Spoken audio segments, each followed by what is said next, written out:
about the law being specific on when you borrow, it goes to do what? Yes. We talk about 12.3 trillion shillings in this country. And this 12.3 trillion shillings, one would say... That was in March. It could be much more now. Yes. Sure. If you walk in this country today, you should be able to see 12.3 trillion shillings. Exactly. We should not be having problems funding our education, our healthcare, security. We should not be having such problems. And you talk about... opening this fund to a point where even the Auditor General can't tell the debt that we have in the country today.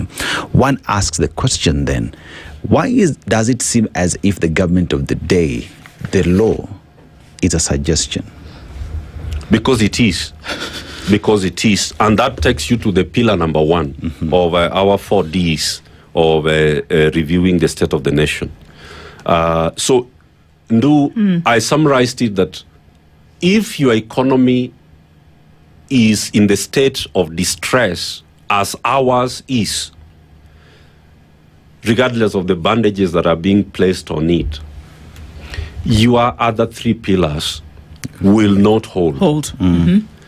So the democratic faithfulness, which is pillar number 1, is in shreds, is in shambles, has collapsed. That pillar has collapsed. That is why the William Ruto administration cannot allow Kenyans to exercise their democratic rights, even of assembly, even of petitioning his government. The police in this country have been given orders not to allow people to demonstrate, not to allow people to assemble, not to allow people to question government. Why? Because if you question this government and expose the rot, if Parliament was to exercise it, is all institutions, let me summarize it this way so that we use our time here judiciously. All institutions of the state and society are dysfunctional. What do I mean by that? The judiciary in this republic cannot guarantee justice. The parliament in this country is not performing any of its 3 principal roles of oversight, of representing the people. Parliament in Kenya does not represent the people of Kenya. And the parliament makes bad laws. That's the only thing they do. We pay them to make bad law that is against the national interest. Whether you're talking about the police, the commissions, the independent officers, all institutions in Kenya are dysfunctional. The president and the executive cannot allow any of the institutions to do its job. Because if any of them did their job, the first person they will arrest and jail is the president. The president has violated the constitution since he was sworn in 38 times.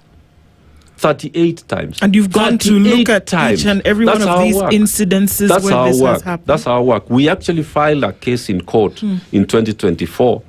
When I came here in 2024, I explained what the case... That time we had 31 infractions, 31 violations of the constitution. This has continued. You've even seen a president who holds UDA rallies and meetings in State House against Article 131 of the Constitution.